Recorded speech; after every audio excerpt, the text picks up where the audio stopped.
It almost feels, though, like we've been around Trump and around the madness that happens in the Trump world, to put it lightly, for years now, that some of this loses its impact. As you say, if this thing were to happen in Australia to a politician here ahead of an election, it would be an absolute bombshell. But for Trump, it just seems like, oh, it's another day in Trumpland. Yeah, in Australia, in a normal universe, electoral universe, former President Trump will be a dead duck in the water, but he's not, because he is Donald Trump. They call him the Teflon man. I mean, he said, as you remember, way before he became president, when he was campaigning, I could take a gun and shoot it down, a street in Manhattan and kill someone, and I would still get elected. And that's proving true. So his mega base will never move from him.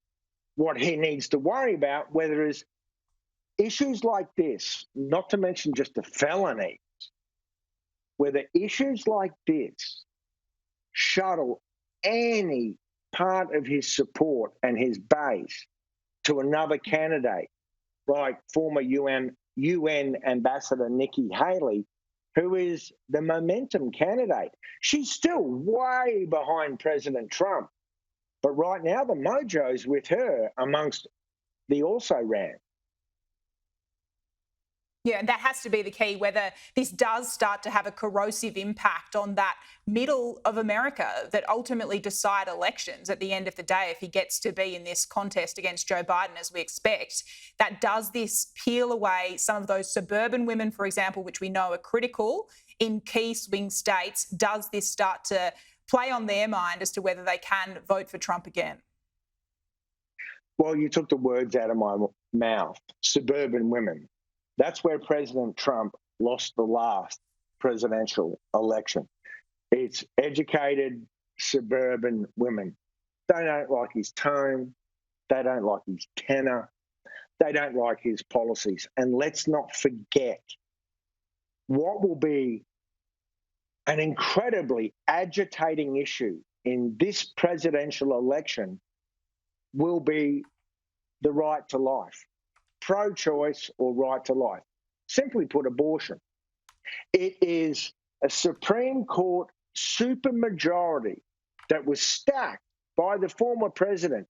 If you remember, even in the dying days of his presidency, in the last weeks, he shoved through another nominee onto the Supreme Court bench, and they overturned women's right to choose an abortion or not. That will also be very energizing. So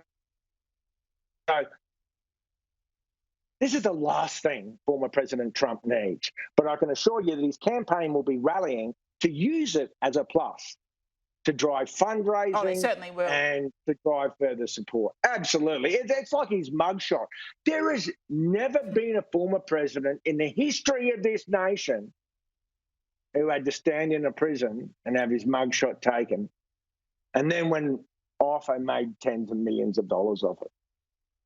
Yeah, and within minutes it was on T-shirts, on coffee mugs. It's just a fascinating time in US politics. Michael Ware, thanks so much for getting up last minute for us on that big breaking news.